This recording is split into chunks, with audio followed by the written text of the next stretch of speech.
Hello everyone, आप सभी लोगों का स्वागत है टीचिंग परीक्षा के आज के इस वीडियो में, जिसके अंदर में फ्रेंड्स बीपीएससी टीआरई 4.0 से रिलेटेड बहुत सारे इंपॉर्टेंट क्वेश्चंस को हम लोग देखेंगे। तो चलिए बिना किसी देरी के जल्दी से हम लोग स्टार्ट करते हैं। जितने भी बच्चे यहाँ पर में जिन्होंने सेशन को लाइक कर दिया उन सभी लोगों का बहुत बहुत शुक्रिया। जैसे मैं देख पा रहा हूँ फ्रेंड्स, कंटिन्यूअसली बच्चे जो है सेशन को लाइक कर रहे हैं। जहां भी शेयर कर सकते हो आप लोग जल्दी जल्दी से शेयर कर देंगे फ्रेंड्स। पहला क्वेश्चन आप लोगों के स्क्रीन के ऊपर में ये रहा, आप लोगों को बताना है कि सर्वोदय आंदोलन की शुरुआत किसके द्वारा की गई थी। इंपॉर्टेंट क्वेश्चन है, एग्जाम के अंदर में आप लोगों से बार बार पूछा जाता है। ठीक है, तो चलिए जल्दी जल्दी से बताइए आप लोग, सर्वोदय आंदोलन की शुरुआत किसने की थी। महात्मा गांधी ने, जयप्रकाश नारायण ने, विनोबा भावे ने, भगत सिंह ने, नन ऑफ द अबव। ठीक है, तो फ्रेंड्स सर्वोदय आंदोलन की शुरुआत जल्दी जल्दी से बताएंगे आप लोग।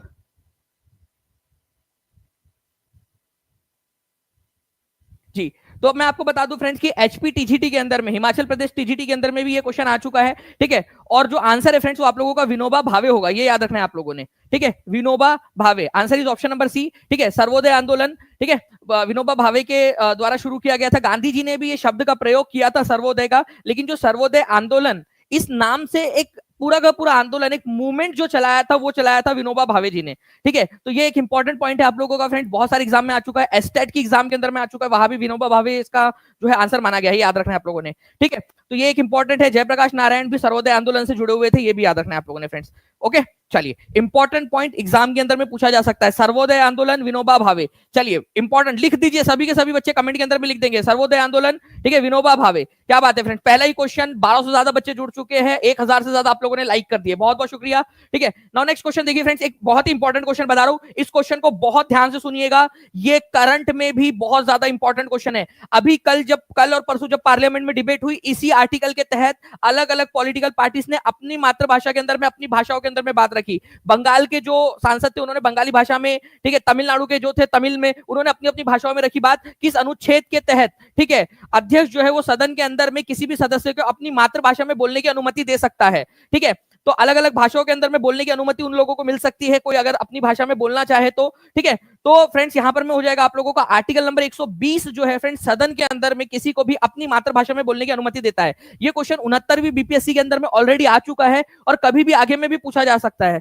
ठीक है, तो आर्टिकल नंबर 120 सब क्लॉज 1 इसकी बात की आप लोगों को अनुमति देता है। मैं आप लोगों को बता दूं फ्रेंड्स कि ये स्पेसिफिकली आर्टिकल नंबर 120 में लिखा गया है, संविधान के अंदर में, हमारे संविधान के आर्टिकल नंबर 120 के अंदर में इसमें बोला गया है कि पार्ट नंबर 17 को बिना नुकसान पहुंचाए, ठीक है, भाग नंबर 17 को बिना नुकसान पहुंचाए या कोई उसके आर्टिकल को, पार्ट नंबर 17 में जो आर्टिकल दिए गए हैं उनको किसी विरोधाभास करते हुए, ठीक है, जो प्रावधान आर्टिकल नंबर 348 में दिए गए उनको छोड़, उनको भी बिना कोई नुकसान पहुंचाए, अगर अध्यक्ष चाहे तो किसी भी व्यक्ति को, ठीक है, अपनी मातृभाषा में बोलने की अनुमति दे सकता है पार्लियामेंट के अंदर में। लोकसभा में स्पीकर और राज्यसभा में सभापति, ठीक है, जो भी पटल के ऊपर में अध्यक्षता कर रहा है उस समय में वो अनुमति दे सकता है। तो ये अपनी मातृभाषा में बोलने की अनुमति आर्टिकल नंबर 120 से मिल जाती है आप लोगों को। ठीक है, चलिए, तो ये एक इंपॉर्टेंट पॉइंट है आप लोगों का, याद रखना है आप सभी लोगों ने, क्योंकि अभी फिलहाल के अंदर में ये मुद्दा बहुत ज्यादा गहराया हुआ है, बहुत ज्यादा चर्चा में है, इसी वजह से पूछा जा सकता है। मैं एक बार रिक्वेस्ट करूंगा आप लोगों से, क्योंकि ये एग्जाम के अंदर में आ सकते हो, तो एक बार लिख दो कमेंट के अंदर में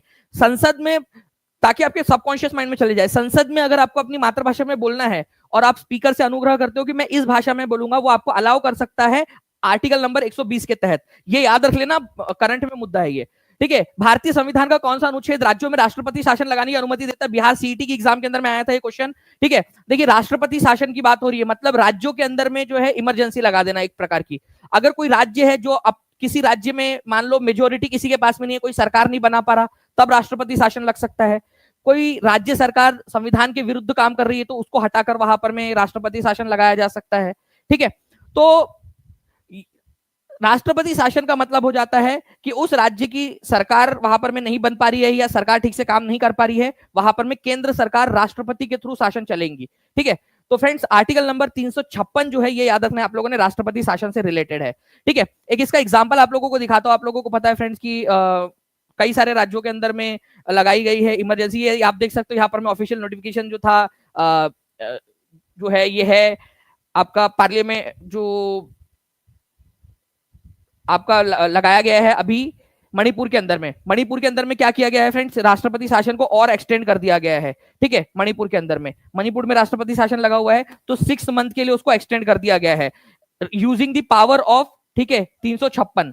ओके, तो ये 13 फरवरी 2025 को एक्सटेंड किया गया था, फिर वापस से और एक्सटेंड किया जाएगा, और एक्सटेंड अगर उनको करना है, जब तक चुनाव नहीं करवाते वहां पर में वो, ठीक है, जब तक हालात सामान्य नहीं हो जाते तब तक जो है इस तरीके से वो बढ़ा सकते हैं 6-6 मंथ के लिए, ठीक है। तो आंसर जो है फ्रेंड्स आप लोगों को हो जाएगा, ओके। तो आपको आंसर हो जाएगा 356 राष्ट्रपति शासन के लिए। उसके बाद में जो है फ्रेंड्स यहाँ पर में आप लोग देख सकते हो कि भारतीय संविधान के अनुच्छेद 356 में क्या प्रावधान है, इस तरीके से भी क्वेश्चन पूछ सकते हैं।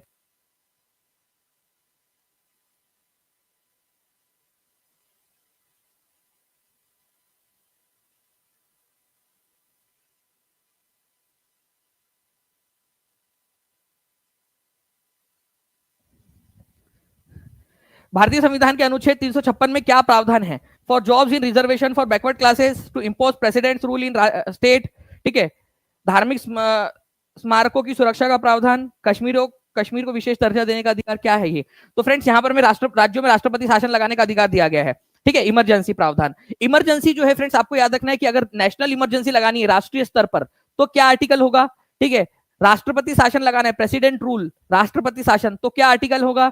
और फाइनेंशियल इमरजेंसी, वित्तीय आपातकाल लगाना है तो क्या प्रावधान होगा, क्या आर्टिकल होगा, ठीक है। तो देखिए अगर मैं बात करूं नेशनल इमरजेंसी की तो 352 है, राष्ट्रपति शासन 356 है, ठीक है, और फाइनेंशियल इमरजेंसी 360 है। ये सारे आर्टिकल्स जो है फ्रेंड्स कौन से नंबर के पार्ट में दिए गए, भारत का पार्ट कौन सा, ये आप लोग बताएंगे जल्दी से, बहुत स्पीड में कमेंट में गोली की रफ्तार से आंसर करेंगे। मैंने आपको बताया था कि पार्ट नंबर 18 के अंदर में ये प्रावधान दिया गया आप लोगों का, पार्ट नंबर 18 में। आप लोगों को पता है 18 साल की उम्र, 18 साल की बाली उम्र आप लोगों की, ठीक है, तूफान की अवस्था, आपातकाल आ जाता है आपकी जिंदगी के अंदर में, ठीक है।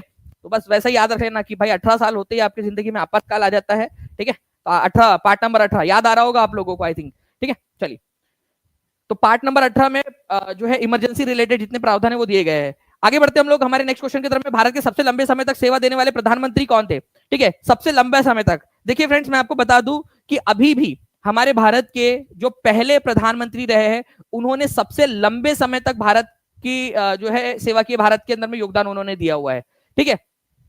और वो भी ऐसे समय में जब भारत जो है बड़ी मुश्किल में था।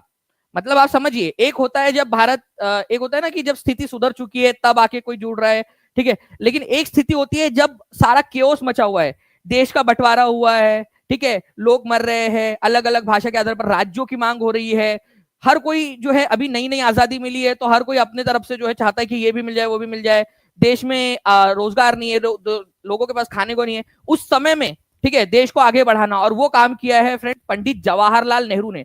ये जो ताज था ना उनके सर पे, वो सोने का नहीं था, वो कांटों भरा ताज था जो ये पहना है। आप समझिए कुछ गलत डिसीजंस भी लिए गए उनके द्वारा उस समय में, लेकिन बहुत सारे अच्छे डिसीजंस भी हुए। गलती इंसान थे कई सारी हुई है, जैसे कि मैं मानता हूं कि कश्मीर के मामले में उनसे गलती हुई कि उसको यूनाइटेड नेशन जनरल असेंबली के अंदर में नहीं ले जाना चाहिए था उन्होंने मामला, ठीक है। लेकिन उस समय नहीं पता था कि क्या होगा आगे में, फ्यूचर नहीं पता ना किसी को भी, ठीक है। तो क्या होगा आगे में वो नहीं पता था। उसके बाद में जो है फ्रेंड बहुत सारी चीजें उन्होंने डिसीजंस लिए उस समय के हिसाब से। और फ्रेंड्स सबसे लंबे समय तक 16 साल 286 दिन तक इस समय में हमारे भारत के अंदर में आईआईटीज बनी, इस समय के अंदर में हमारे भारत के अंदर में स्पेस जो मिशन है उसकी शुरुआत हुई, ठीक है। डॉक्टर विक्रम साराभाई जो थे उनके संपर्क में आकर उन्होंने जो है स्पेस मिशन को आगे बढ़ाया, ठीक है। इस समय में हमारे भारत में IIM, Indian institute of management, Indian institute of technologies, ठीक है, वो सारी की सारी हमारे देश के अंदर में बनी। तो 15 अगस्त 1947 से लेकर, ठीक है, 27 मई 1964 तक 16 साल 286 दिन जो है पंडित जवाहरलाल नेहरू अपनी मृत्यु के दिन तक, ठीक है, प्रधानमंत्री रहे। अब तक सबसे लंबा रिकॉर्ड इन्हीं के पास में है, ठीक है, ये याद रखना आप लोगों ने। नेक्स्ट क्वेश्चन की तरफ में आगे बढ़ते हैं हम लोग फ्रेंड्स। यहाँ पर में पॉस्को का पूर्ण रूप क्या है? अब देखिए ये पॉक्सो जो है ये याद रखना है आप लोगों ने, कौन से ईयर में आया था ये भी क्वेश्चन बन सकता है। पॉक्सो, पॉक्सो आप लोगों में से कई सारे लोग होंगे जिनकी छोटे छोटे बच्चे होंगे, ठीक है, उनको भी इसके बारे में पता होना चाहिए, ठीक है। इसके अलावा जो है फ्रेंड्स आप लोगों से एग्जाम के अंदर में पूछा जाता है, स्पेशली क्योंकि आप टीचर बनोगे तो आपके पास में छोटे छोटे बच्चे होंगे जो जिसको आप पढ़ा रहे होंगे, या ऐसे बच्चे होंगे जो 16 साल से कम होंगे, 18 साल से कम होंगे, जिनको आप पढ़ा रहे होंगे, ठीक है। तो 18 साल से जो छोटे बच्चे हैं, ठीक है, उनके ऊपर में अगर कोई भी तरीके का सेक्सुअल ऑफेंस होता है, ठीक है, तो उस व्यक्ति के ऊपर में जो कार्रवाई की जाएंगी वो पॉक्सो एक्ट के तहत की जाएंगी, पॉक्सो एक्ट के तहत में, ठीक है। तो ये याद रखना है फ्रेंड, 2012 के अंदर में ये पॉक्सो एक्ट पास हुआ था, पॉक्सो, जिसका पूरा रूप है, ठीक है, protection of children from sexual offences, ठीक है। तो protection of children from sexual offences, protection of children, ठीक है, बच्चों का बचाव करना, फ्रॉम सेक्सुअल ऑफेंसेस, अगर जैसे होता है ना कि कोई उनको गुड टच बैड टच ये सारी चीजें बच्चों को सिखाई जाती है स्कूल्स के अंदर में, तो ये है। और कौन से साल में आया था ये 2012 में आया था। आप इसको इंपॉर्टेंट मार्क कर लीजिए फ्रेंड्स, ये बहुत बहुत हद तक चांसेस है ये क्वेश्चन पूछे जाने की, ठीक है। तो 2012 में पास हुआ था और 14 नवंबर 2012 को इसको जो है वो लागू कर दिया गया था। पास हुआ था 2012 में ही, ठीक है, लोकसभा राज्यसभा से, और इसको लागू किया गया था 14 नवंबर को 2012 को। आप मुझे बता सकते हो 14 नवंबर को क्यों लागू किया गया होगा इसको? 14 नवंबर को क्या था? इसको लागू कब किया गया? ये क्वेश्चन आया था कि एग्जाम के अंदर में, लागू कब किया गया था, ठीक है। तो लागू किया गया था 14 नवंबर 2012 को। तो ये 14 नवंबर को क्या होता है ऐसा जिसकी वजह से ये लागू किया गया 14 नवंबर को? जल्दी से बता देंगे आप लोग, अगर आप लोगों का दिमाग चल रहा है तो। चिल्ड्रंस डे होता है, ये याद रखना आप लोगों ने, ठीक है, चिल्ड्रंस डे, ठीक है, बाल दिवस। और बाल दिवस किसके जन्मदिन पर मनाया जाता है ये भी आप लोग कमेंट करके बता देंगे मुझे, जल्दी से कमेंट कर देंगे आप लोग कि बाल दिवस किसके जन्मदिन के ऊपर में मनाया जाता है।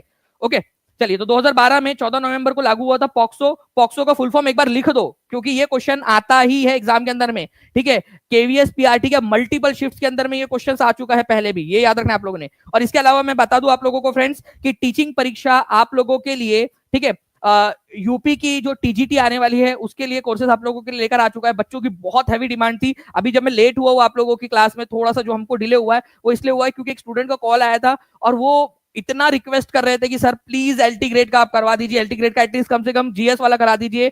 हम इतने सारे बच्चे हैं, हर ग्रुप के अंदर में बच्चे यही चाहते हैं कि दानिश सर से पढ़ना है, दानिश सर से पढ़ना है, टीचिंग परीक्षा से पढ़ना है, ठीक है। तो मतलब वो फोन रख ही नहीं रहे थे, ठीक है, इतना ज्यादा वो रिक्वेस्ट। तो फिर मतलब एलटी ग्रेड का हम लोग नहीं सोच रहे थे, लेकिन फिर बाद में हम लोगों ने उनकी रिक्वेस्ट को मानना ही पड़ा, जब क्योंकि वो कॉल ही नहीं रख रहे थे कि सर जब तक आप बोलेंगे नहीं तब तक नहीं रखेंगे कॉल, ठीक है। तो फिर फाइनली मुझे बोलना पड़ा कि ठीक है हम कोशिश करते हैं पूरा यहाँ पर में। फिर मैंने टीम से बात की, हमने सोचा कि चलिए आप लोगों के लिए जीएस का जो कोर्स है उसको लॉन्च करते हैं, ठीक है, एलटी ग्रेड का भी, तो बहुत जल्दी वो भी आ जाएगा आप लोगों के लिए। ओके, तो आप लोगों के इतना ज्यादा जो प्यार मिल रहा है ना उसके लिए बहुत बहुत शुक्रिया फ्रेंड्स, बहुत बहुत शुक्रिया आप लोगों का। चलिए आगे बढ़ते हैं हम लोग फ्रेंड्स। देखिए सारगेसो सागर कहां पर में लोकेटेड है? सारगेसो सागर, अच्छा सारगेसो सागर की एक विशेष बात बताओ आप लोगों को क्या है फ्रेंड्स, ठीक है। ये जो है ना इसकी कोई कोस्ट लाइन नहीं है। देखिए सागर के किनारे, आप बोलते हो ना कि मैं सागर के किनारे पर जाकर, ठीक है, बैठा हुआ था या बैठी हुई थी बहुत देर तक, लहरें आ रही थी, लहरें जा रही थी, ठीक है, फिर क्या हुआ, शाम हुई, मैं घर आ गया या घर आ गई, ठीक है, बस। ओके, लेकिन ये एक ऐसा सागर है जिसकी कोस्ट लाइन ही नहीं है, ठीक है। मतलब ये चारों तरफ से, मतलब सभी तरफ से ये महासागर से घिरा हुआ है, महासागर के बीचों बीच में है ये सागर, ठीक है। तो सारगेसो सागर जो है फ्रेंड्स कहां पर में मिलेगा आप लोगों को? अटलांटिक ओशन के अंदर में, अटलांटिक महासागर में सारगेसो सागर, सारगेसो। अब सारगेसो सागर जो है फ्रेंड्स आप लोगों को बता दूं कि ये अटलांटिक महासागर में, लेकिन कहां पर में? क्योंकि अटलांटिक महासागर एस शेप का दिखाई देता है। कितने लोगों को पता है अटलांटिक महासागर एस शेप का होता है? जल्दी से बताइए आप लोग, कितने लोगों को पता है एस शेप का होता है? मैं टीम से रिक्वेस्ट करूंगा कि प्लीज जल्दी से, ठीक है, अटलांटिक महासागर का एक जो पूरा मैप है वो लगा दीजिए एक बार, एस शेप वाला पूरा का पूरा बड़ा वाला मैप, वर्ल्ड मैप लगा दीजिए, ठीक है। तो सारगेसो सागर जो है फ्रेंड्स अटलांटिक महासागर में भी, अटलांटिक महासागर को दो हिस्सों में बांटा जा सकता है, ठीक है। एक है नॉर्दर्न अटलांटिक सागर, ठीक है, और एक सदर्न है, दक्षिणी हिस्सा। तो नॉर्थ वाला जो हिस्सा है ना वहां पर में सारगेसो सागर है, सारगेसो अटलांटिक महासागर के उत्तरी हिस्से में, नॉर्थ वाले हिस्से में। तो आंसर इसका हो जाएगा फ्रेंड्स आप लोगों को ऑप्शन नंबर बी, ठीक है, सारगेसो सागर उत्तर वाले हिस्से में है, B is the correct answer, North Atlantic Ocean के अंदर में, ठीक है। चलिए, अच्छा सारगेसो सागर की एक बात बताओ आप लोगों को, ये जो सागर है ना यहाँ पर में जो है बहुत सारे जहाज वगैरह जो है वो अटक जाते हैं, क्यों? क्योंकि यहाँ पर में बड़ी बड़ी घास, समुद्री घास जो है यहाँ पर में मिलती है, सारगेसो, इसका नाम ही है सारगेसम सीवीड, इसको बोलते हैं सारगेसम, सारगेसम सीवीड। बहुत ही इंपॉर्टेंट है, कौन सा वाला सागर है जिसकी एकमात्र सागर जिसकी तटरेखा ही नहीं है? मैं टीम से रिक्वेस्ट करूंगा प्लीज इसको भी क्वेश्चन में लगा दीजिए जल्दी से, ठीक है। कौन सा वाला सागर है जिसकी तटरेखा नहीं है? तटरेखा नहीं है, ठीक है। तो कौन सा सागर है जिसकी तटरेखा ही नहीं है? तो आप लोगों ने याद रखना है फ्रेंड, सारगेसो, ठीक है, सी जो है उसकी तटरेखा नहीं है, सारगेसो सी की, नॉर्थ अटलांटिक ओशन के अंदर में। सारगेसम नाम की वहां पर में वीड आपको बहुत ज्यादा मिलेगी, ये देखिए सारगेसो सी, ठीक है, ये इस तरीके से उत्तरी अटलांटिक महासागर के अंदर में मौजूद है। एक बार क्वेश्चन को फिर से देख लीजिए आप लोग, ठीक है, यहाँ पर मैं आप देख सकते हो ये एस शेप का आप लोगों को दिखाई देता है, ये इस तरीके से एस शेप का, ओके। और ये इसको हम यहाँ पर में जो इक्वेटर है ना, यहाँ से इक्वेटर से ये उत्तरी अटलांटिक महासागर और इसको दक्षिणी अटलांटिक महासागर बोल देते हैं, है एक ही वो, लेकिन डिवाइड कर देते हैं दो पार्ट में हम। तो ये उत्तरी अटलांटिक महासागर के अंदर में मौजूद है ये, ठीक है। तो नॉर्थ अटलांटिक ओशन, सारगेसो की कोई भी कोस्ट लाइन नहीं होती, लिख देंगे सभी लोग, ठीक है। सारगेसो की कोई भी कोस्ट लाइन या फिर उसकी तट नहीं है, बीचों बीच में, समुद्र के बीचों बीच में मस्त पैकी अपना अलग थलग पड़ा हुआ है। यहाँ पर मेरा जीवन कोरा कागज कोरा ही रह गया, मैं अकेला था अकेला ही रह गया, वो अलग थलग पड़ा हुआ है वो। ठीक है, चलिए आगे बढ़ते हैं हम लोग यहाँ पर में फ्रेंड्स। नेक्स्ट क्वेश्चन के लिए, पृथ्वी के चुंबकीय क्षेत्र के लिए कौन उत्तरदायी है? चुंबकीय क्षेत्र के लिए पृथ्वी के, चलिए जी, बेसिकली ये है हमारी पृथ्वी। ठीक है, हमारी पृथ्वी के आसपास में जो है ना एक चुंबकीय क्षेत्र है, मतलब हमारी पृथ्वी एक प्रकार का बड़ा सा चुंबक की तरह एक्ट करती है। ठीक है, तो ये हमारी पृथ्वी चुंबक कैसे बन गई, एक प्रकार की चुंबक टाइप की कैसे बन गई? चुंबकीय क्षेत्र या फिर जो है एक मैग्नेटिक फील्ड हमारे पृथ्वी के आसपास में जो हमें हानिकारक किरणों से भी बचाती है। ठीक है, बहुत सारे जो सोलर फ्लेयर्स आते हैं, सोलर तूफान आते हैं, उनसे भी बचाती है। ठीक है, तो क्या करती है, जो मैग्नेटिक फील्ड है ना उनको बाहर फेंक देती है। मैग्नेटिक फील्ड जो है, सोलर फ्लेयर, जो सोलर तूफान आते हैं, जो किरणें आती है, ओजोन वो तो चलो यूवी रेस से बचाएंगी, लेकिन जो हानिकारक और भी जो तूफान आते हैं, सोलर तूफान, उनसे हमें बचाने का काम करती है मैग्नेटिक फील्ड। ठीक है, एक तरीके से प्रोटेक्शन है हमारे लिए। तो आपको बता दूं फ्रेंड्स कि हमारी पृथ्वी जो है ना उसके बीचों बीच के अंदर में एक कोर है, कोर, जिसको कोर बोला जाता है। कोर ये लोहे का और निकेल और फेरस का बना हुआ है, नीफे बोलते हैं उसको, नीफे, निकेल और फेरस, फेरस मतलब आयरन। ठीक है, तो जो कोर है हमारा, ठीक है, कोर स्पेशली बात करूं मैं इनर कोर आप लोगों का। ठीक है, इनर कोर, तो ये जो है फ्रेंड्स कोर जो है ना इसको भी दो पार्ट में बांटा जा सकता है, एक है कोर, ठीक है, और एक है इनर कोर, अंदर वाला। आउटर कोर सेमी जो है मोल्टन है, मतलब कि आप लोगों का थोड़ा सा चिपचिपा टाइप का है वो, और अंदर वाला एकदम ठोस है। ठीक है, जो इनर कोर है, अंदरूनी कोर, ये याद रखना है फ्रेंड्स, ये बहुत जो है क्या करता है, ठीक है, लोहे जो है चुंबकीय क्षेत्र, ये जो है क्या करता है, प्रोड्यूस करता है। ठीक है, ये याद रखना है आप लोगों ने। ओके, चलिए, तो ये आप लोग याद रख लोगे फ्रेंड्स कि कोर की वजह से जो है ये होता है, ये याद रख लेना है आप लोगों ने। नेक्स्ट क्वेश्चन की तरफ में हम लोग आगे बढ़ते हैं। निम्नलिखित में से कौन सा सागर बिना तटरेखा वाला है? जल्दी से इसका आंसर बता देंगे आप लोग। पीआरटी बैच बाय करना है सर, कैसे करें? अंकिता सिन्हा जी, देखिए मैं आपको बता दूं कि आज वैसे 68% ऑफ आपके लिए चल भी रहा है। प्लीज एक बार टीम से मैं रिक्वेस्ट करूंगा कि वो बता भी दीजिए कूपन कोड क्या, आप लोगों को ऐप में दिख भी जाएगा जब आप परचेस करने जाओगे। ठीक है, तो आप परचेस कर सकते हो, बहुत ही मामूली प्राइस है, मतलब आप समझ लीजिए कि 1000 से भी कम में आपको मिल जाता है वो। और आप एक मूवी देखने जाओगे, ठीक है, वापस आ जाओगे और उतने रुपए खर्च, उसके अंदर में आपकी पूरा जीवन आपका परिवर्तित हो जा रहा है, आपका जीवन संवर जा रहा है। टीचिंग परीक्षा का प्रीमियम कंटेंट, ठीक है, हजारों लाखों बच्चे जो है अब तक सिलेक्शन पा चुके हैं, अब आपकी बारी है। ठीक है, तो देखिए यहां पर मैं कौन सा वाला जो है बिना सागर तटरेखा वाला जो है फ्रेंड्स सी है, तो आप लोगों का आंसर होगा सारगेसो सी। ठीक है, सारगेसो सागर इंपॉर्टेंट है, एग्जाम के अंदर में आप लोगों से पूछ सकते हैं, सारगेसो सी, सारगेसो सागर। ठीक है, ये कहां पर में लोकेटेड है, आप लोग जल्दी से कमेंट करके बताएंगे। टीम प्लीज एक बार टॉप फैन मूवमेंट भी आप एक बार देख लीजिएगा, टॉप फैन मूवमेंट जो है आ रहा है या नहीं हमारे पास में, टॉप फैन मूवमेंट। ठीक है, चलिए उसके बाद में जो है फ्रेंड्स यहाँ पर में सारगेसो सी कहां पर में है, ठीक है, और कौन से महासागर के अंदर में होने के बाद में उसके भी कौन से हिस्से में, ये भी आप कमेंट कर देंगे। ठीक है, चलिए, तो ज्ञान 68 इस कूपन कोड का आप लोग इस्तेमाल कर सकते हो फ्रेंड्स आज रात 12 बजे तक। ठीक है, फ्लैट 68% कूपन के लिए। आप लोगों को बता दूं फ्रेंड्स एक चीज याद रखना, जिंदगी के अंदर में सबसे बेस्ट इन्वेस्टमेंट पता है क्या होता है? जो खुद पर किया गया होता है, खुद को बेहतर बनाने के लिए किया गया होता है। ठीक है, इसीलिए बोल रहा हूं आप लोगों को कि अपने ऊपर देखो, आप मूवी देखने जा रहे हो, आप जो है घूमने जा रहे हो, ठीक है, वो आपका एक क्षणिक जो है आप लोगों के लिए सुख देता है, लेकिन जब आप खुद में इन्वेस्ट करते हो, खुद को बेहतर बनाते हो ना, तो आप एक जो है समझ लीजिए कि अपने लिए बहुत सारे सुख और क्रिएट कर सकते हो। ठीक है, तो उसके ऊपर में विचार करिएगा, उसके ऊपर में सोचिएगा। मैं आपको सिर्फ केवल कोर्स के लिए नहीं, मैं पूरे पूरे आपके पूरे जीवन के लिए बता रहा हूं। आपके जब आप बूढ़े हो जाओगे ना, तब भी इस चीज को याद रखना कि खुद पर किया गया जो इन्वेस्टमेंट है, ठीक है, जब आप बूढ़े हो जाओगे तो आपको कोई चीज सीखनी है, कुछ करना है, नए जमाने के हिसाब से नई स्किल्स सीखनी है, ठीक है, तो उसको भी आप करिएगा। मैं आपको बता दूं फ्रेंड्स कि अभी हमारे लिए बड़ा एक चैलेंजिंग काम था आज के जमाने के हिसाब से, कोडिंग आनी चाहिए, मतलब आपको नहीं बोल रहा मैं आप सीखे, लेकिन मुझे आप लोगों को बेहतर सर्विस देनी है, आपके लिए एआई बनाने हैं, आपके लिए जो है बहुत सारे सॉफ्टवेयर ऐसे बनाने हैं जो जो आप लोग इस्तेमाल कर सके, उसके लिए जो है मैं इवन कोडिंग तक करता हूँ। मैं चाहूंगा कि भावेश सर पीछे से अगर आप वो इमेज दिखा सके जब हम कोड कर रहे थे तो आपने ली थी, ठीक है, प्लीज टीम एक बार कर लीजिएगा सर से बात। ठीक है, चलिए, तो अभी थोड़ी देर में दिखा देंगे। तो सबसे बेस्ट इन्वेस्टमेंट होता है जब आप खुद पर करते हो। दिल्ली सल्तनत के दौरान मुकद्दम या चौधरी पद का प्रयोग किसके लिए किया जाता था? ठीक है, तो मुकद्दम शब्द जो है फ्रेंड्स ये किसके लिए होता था? मान लीजिए कि डायरेक्टली अगर एग्जामिनर का मन हुआ कि क्वेश्चन पूछ ले वो उठा के, तो आपको 10,000 से ज्यादा previous year question already provide किए जा चुके हैं, ठीक है, टीचिंग परीक्षा के एप्लीकेशन पर। बताइए 40, अब केवल 33 लाइक्स दूर है हम लोग 2000 लाइक से, तो जल्दी जल्दी से सेशन को लाइक भी कर देंगे आप लोग। दिल्ली सल्तनत के दौरान मुकद्दम शब्द जो है फ्रेंड्स ये याद रखना है आप लोगों ने, किसके लिए इस्तेमाल किया जाता था?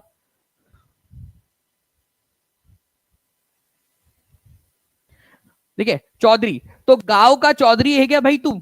ठीक है, ऐसा बोलते हैं ना कि गांव का चौधरी है तू, ठीक है, तू हमको सिखाएगा, गांव का चौधरी है, ठीक है, ऐसा बोलते हैं ना कुछ लोग यहाँ पर, मैं नॉर्थ इंडिया वगैरह के अंदर में बोलते हैं इस तरीके से।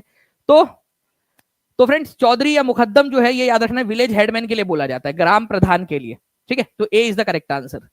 ओके, ग्राम प्रधान के लिए बोला जाता है मुकद्दम या चौधरी, ठीक है, दिल्ली सल्तनत के समय में ये इसका इस्तेमाल होता था, ये याद रखना है आप लोगों ने।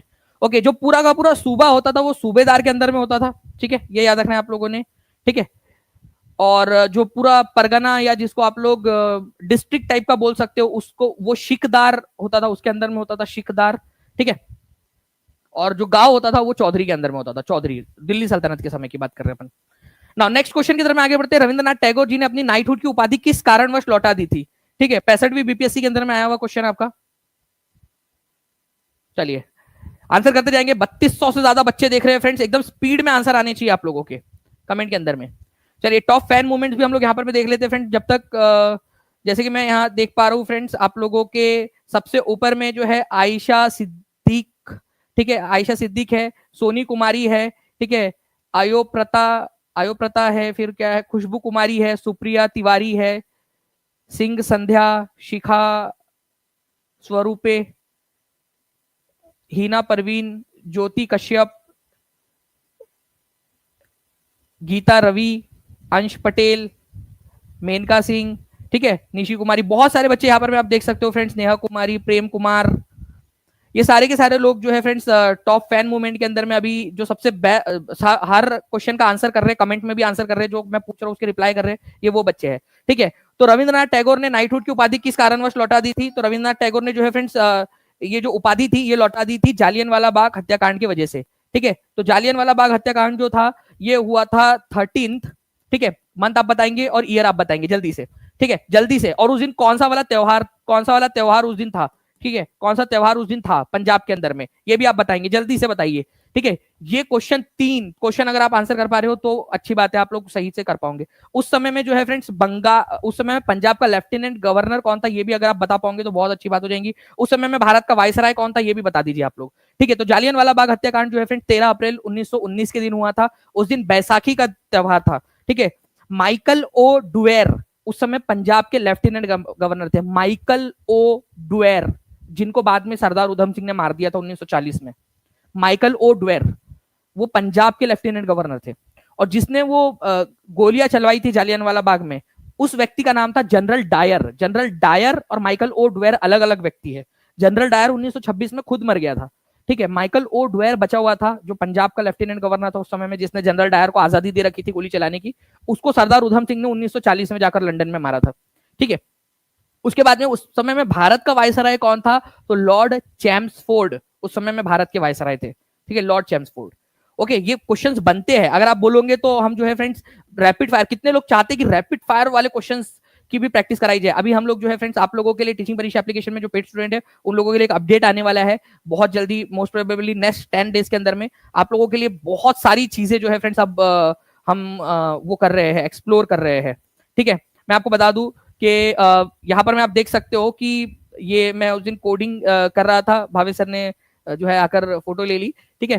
तो आप लोगों के लिए काफी सारी चीजें जो है हम लोग बना रहे हैं, बहुत सारी चीजें जो है हम लोग कर रहे हैं, अंडर वे है पाइपलाइन, ठीक है। तो आप लोगों के लिए जो चीज सीखनी है, जो चीज अपने ऊपर में इन्वेस्टमेंट करना है, अपने आप को सिखाना है, कोडिंग सीखना, ठीक है, बहुत मेहनत का काम था, काफी समय लगा, काफी पैसा भी लगा सीखने के लिए, लेकिन सीख रहे हैं। तो मैंने आपको वही सलाह दी जो मैं अपने ऊपर में अप्लाई करता हूँ, खुद को सीखने के लिए इन्वेस्टमेंट करो, खुद को आगे बढ़ाने के लिए इन्वेस्टमेंट करो, ठीक है, खुद को सिखाओ, ठीक है, ताकि ज्यादा बेहतर आप सेवाएं दे पाओ। ओके, नाउ कांग्रेस के किस अधिवेशन में साइमन कमीशन के बहिष्कार का नारा दिया गया था? इस क्वेश्चन को इंपॉर्टेंट मार्क कर लेंगे आप लोग फ्रेंड्स, ठीक है। देखिए साइमन कमीशन का बहिष्कार का नारा कौन से वाले सेशन में दिया गया था, ये क्वेश्चन आप लोगों से पूछा जा रहा है। ठीक है सर, आप जो आपके खिलाफ बोल रहे थे उन्होंने आपसे माफी मांग ली। बिल्कुल, सत्यमेव जयते। मैं आपको बता दूं फ्रेंड्स कि कुछ लोग थे ना जो उल जुलूल बातें करते थे, लेकिन अब देखिए, अब यहाँ पर मैं वो लोग माफी मांग रहे हैं। ठीक है कि सॉरी सर, आप बड़े हैं, हमसे गलती हो गई, हमने अब माफी मांगने वाला सिलसिला स्टार्ट हुआ है कई सारे लोगों का, कि माफी मांग रहे हैं। आप लोगों में से कई सारे लोगों ने भी देखा होगा इधर उधर से कि माफी मांगने का सिलसिला स्टार्ट हुआ है। तो यही चीज होती है फ्रेंड्स, ठीक है, कि कुछ आप जब आप आगे बढ़ रहे होते, तो कुछ लोग इसके तरीके की करते हैं, लेकिन आप अपने जब मिशन पे लगे हुए होते हो, जब आप सही राह पे चलते हो, सही रास्ते पे चलते हो, तो फिर वो लोग भी सुधर जाते हैं। ठीक है, तो बिल्कुल ठीक है, तो मैं माफ कर दिया।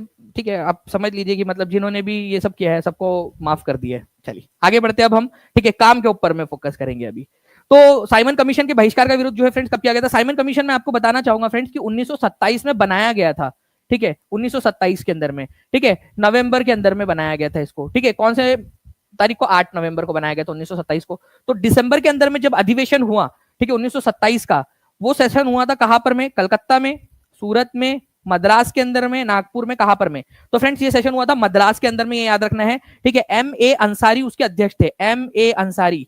ठीक है, एम ए अंसारी अध्यक्ष थे इसके, और उनकी अध्यक्षता के अंदर में साइमन कमीशन का हम बहिष्कार करेंगे। साइमन, ठीक है, कमीशन क्यों बनाया गया था?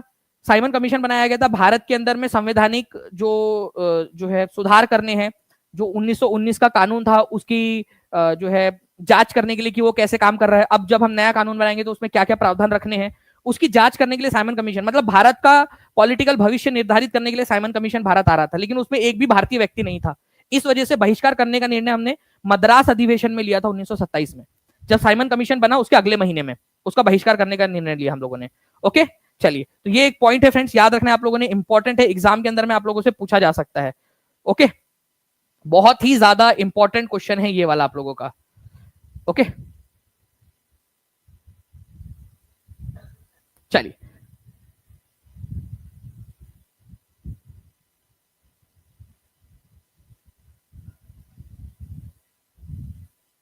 चलिए आगे बढ़ते हम लोग फ्रेंड्स। यहां पर में मिशमी, बरेल और लुशाई, ये क्या है? ठीक है, मिशमी, बरेल और लुशाई।